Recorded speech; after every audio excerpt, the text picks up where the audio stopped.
I was a full-time mother. I have one daughter, but on my 32nd birthday, I decided to try crack cocaine. I grew up in a drug and alcohol environment. My grandmother raised me and my brother. She did the best that she could. By the age of 22, I had 4 kids. I grew up with my mom and my stepdad. I didn't know my dad was my stepdad until I was about 15. I always felt like I didn't fit in, like there was something different about me. And it really had a downward spiral in my life because I always wanted to be somebody. I always wanted to be educated. My life took an immediate downward spiral within 6 months. I was jobless. I was evicted from my apartment. I gave temporary custody of my one daughter to my sister. And from there, I proceeded to live in the streets. And when my grandmother passed, my life took a downhill fall. I started getting into drugs. I started doing things that I said I would never do. I tried crack at my cousin's leaving North Carolina party. My reaction to crack every time I tried it was, do you have more? I was homeless for 16 years. I prostituted myself. I was incarcerated about probably 9 times. I became homeless. I was sleeping up under a bridge. And I was just lost without hope. I lost my children along the way due to crack addiction. I've been arrested about 20 times. I've been in treatment 15 times. I've been in detox 7 times. One night, I got locked up and went to pretrial. And I had heard of this lady named Mary Jane who come in to do Bible study. She helped me and she took me to treatment. When I was a year and a half clean, I went back out and my jealous boyfriend came and found me, and he stabbed me 5 to 6 times. He had punctured my lungs, and I had to have 2 chest tubes. And I called Mary Jane. And when I woke up out of ICU, her face was the first face that I saw. This year I've learned so much about the ladies that I work with and their lives and what it really, really takes for a life to be restored. There's so many components, and the ladies now have to get to a place where they are confident enough to get a job and to go back into the workplace. And this is a big step. If you remember, most of the women leave the jail and have nothing. I can remember each one of these ladies, the exact moment that I met them. Today I have 3 years clean. Knowing that God loves me keeps me strong. And I go to meetings, I have a sponsor. I go to group, I still go to group. After 3 years, I still go to group twice a week. I still call my sponsor on a regular basis. I'm still working the steps. Today, things couldn't be any more better. I have a job. I have just went to court. I have full custody of my twin girls who's back in my life. I have my own place, and I go to church every Sunday.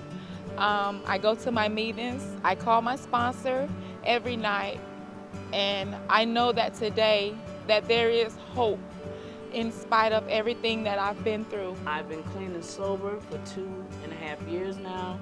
I've reunited with my family. I've become a grandmother. I work 2 full part-time jobs. I go to church every Friday. I do all my meetings. And I just want my life to reflect the work that God is doing in my life.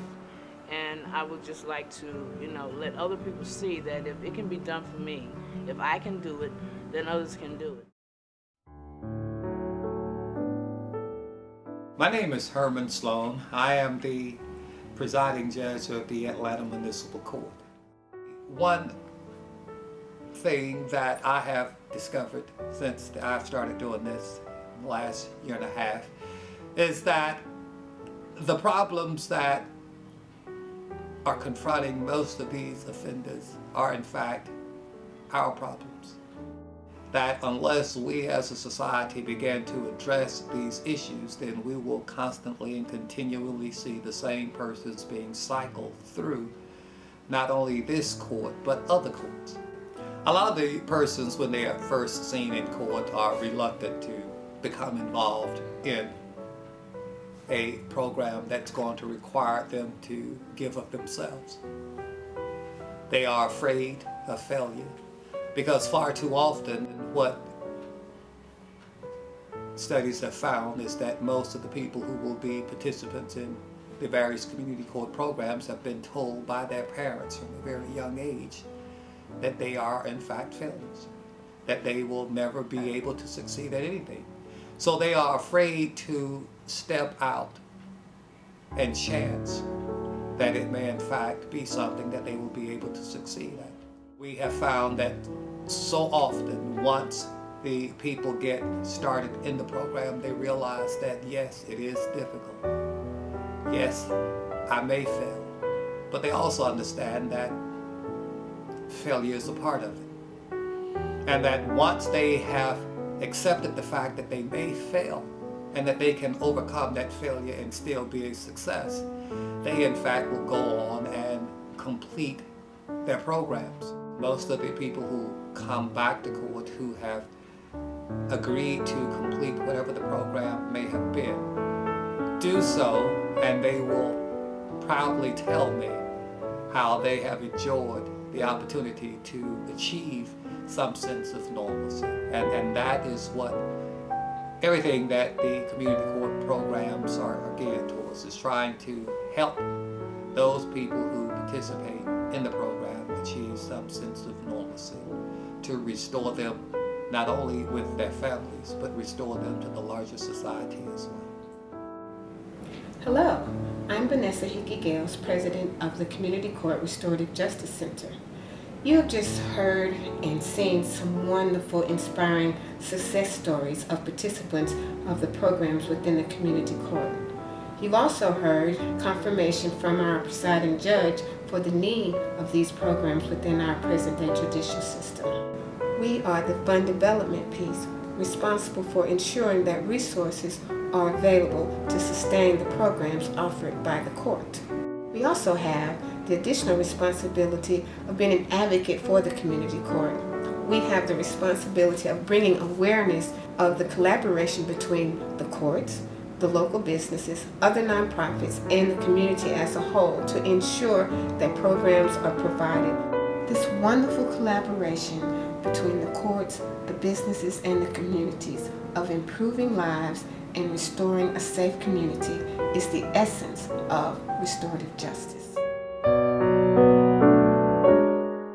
In order to have a successful board to meet the challenges of our charge, we must have a diverse and strong board membership that's willing to work hard to find the resources and develop the partnerships to ensure that the community court programs continue each and every day. If you think that you've heard something that you would really enjoy working on, that you believe these stories, you feel the heartfelt need for the programs, I'm inviting you to consider to become a member of the Restorative Justice Program. Thank you.